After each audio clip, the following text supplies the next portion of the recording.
Well, I just wonder, this holiday season, as you said, Steven, they do have more exclusive games on Xbox One than PlayStation 4. I'm not sure, even the Xbox lineup is not as great as it could be, as you mentioned. Yes. Halo Yeah. would be amazing if that was coming out this year. Is there anything, Steven, that you're seeing that Microsoft's doing that could potentially pull them ahead of Sony in the sales later this year?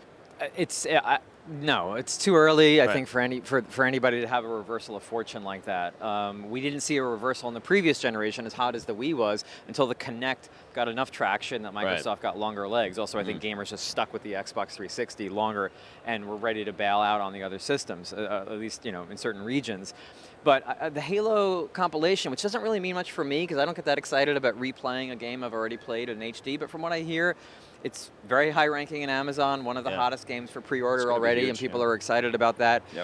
Halo doesn't get as much buzz as it used to because people are focusing on Call of Duty or Battlefield or whatever the hot new shooter franchise is, but that may be a thing that helps entrench that Microsoft hardcore. Maybe there's been people waiting to move from the 360 to the Xbox One, and that might be the thing that brings more of that sort of hardcore tribe of Xbox fans up.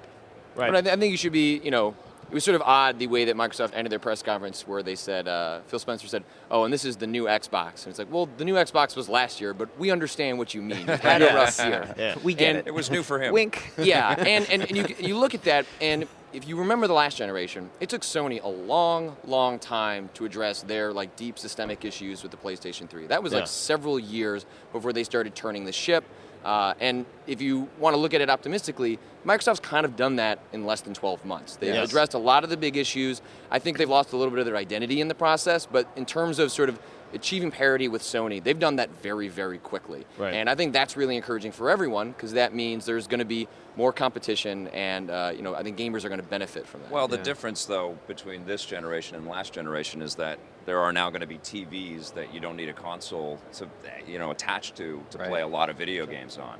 So it's not just Sony that they're directly in competition with, and it's not just one console that they're directly in competition with. Xbox One now has to steal mindshare away from iPad, has to steal mindshare away from PlayStation Now. It's Amazon Fire TV, even the PlayStation TV. Xbox has a lot of work cut out for it. And what I think the best way that they can change things is spending a lot of money. All that money that they are now not spending on Kinect, they should be buying up developers and investing in development and surprising us with all kinds of exclusive games. Do you think Kinect is effectively dead at this point? I do. Dead is overstatement, I think, in that they're still making some games for it. I think they'd still like people to have some level of interest in it, and they'd be happy to sell it as a peripheral. But maybe dying, flailing, I think is perhaps the right word for it.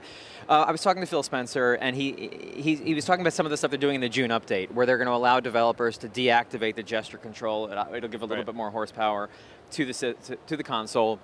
Some developers have talked about how that's going to make the games look better. I don't think there's going to be a miraculous power boost, but I think you were talking about how Microsoft has lost some of their identity by making these changes, and I am looking forward to a year or two from now when Microsoft can establish again a little more of its uniqueness with the box. Once they're not doing it from a defensive posture, I would like snapping to turn out to be a useful thing. That they're putting Threes is going to be able to snap, where you'll be able to play that while you're doing TV. And I don't know how much they'll use that, but at least it's an inventive use of something that's very unique to their console, and that's stuff that doesn't happen overnight. That's going to happen over the next 1 or 2 years.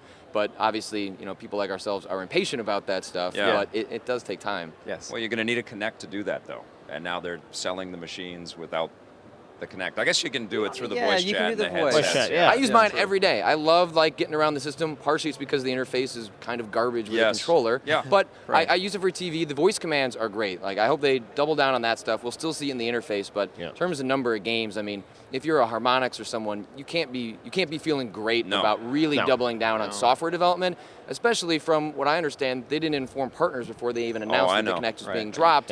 And I think that's very telling of how that decision was made, was that they decided very quickly we need to do this, even though we're not informing necessarily Harmonix and people that might want to have known that ahead of time. I think that's indicative of how quickly maybe they're making changes on on a corporate level, that doesn't happen usually that fast. Yeah, but it was a change that, was sort of needed, and, gamers have been asking Phil Spencer for it for a while, and it seems like Phil has become sort of the people's champion now inside of He's Xbox. a cool guy. Yeah. He's the right guy for the position, and I think he's the popular. I think the biz would have voted him in. We would have all said, yeah, let's put him at the top dog there. Yeah, he's a longtime gaming guy. You know, when I talk to him, he's referencing the code name for the first Crackdown. Car or something, and now I'm forgetting. Car Wars, maybe? I don't remember what it was, something like that. But he's been around there forever. He's been around the Xbox business forever.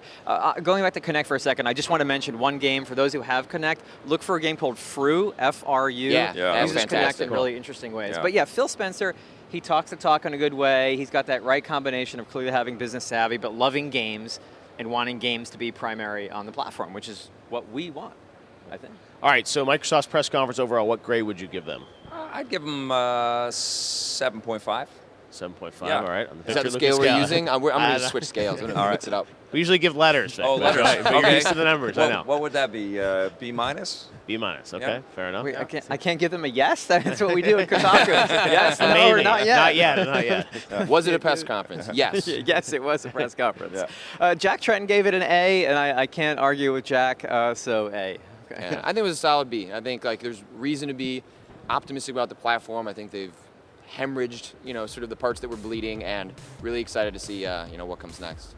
All right, well, when we come back, we're going to talk about Sony and what they did for the PlayStation 4 at E3.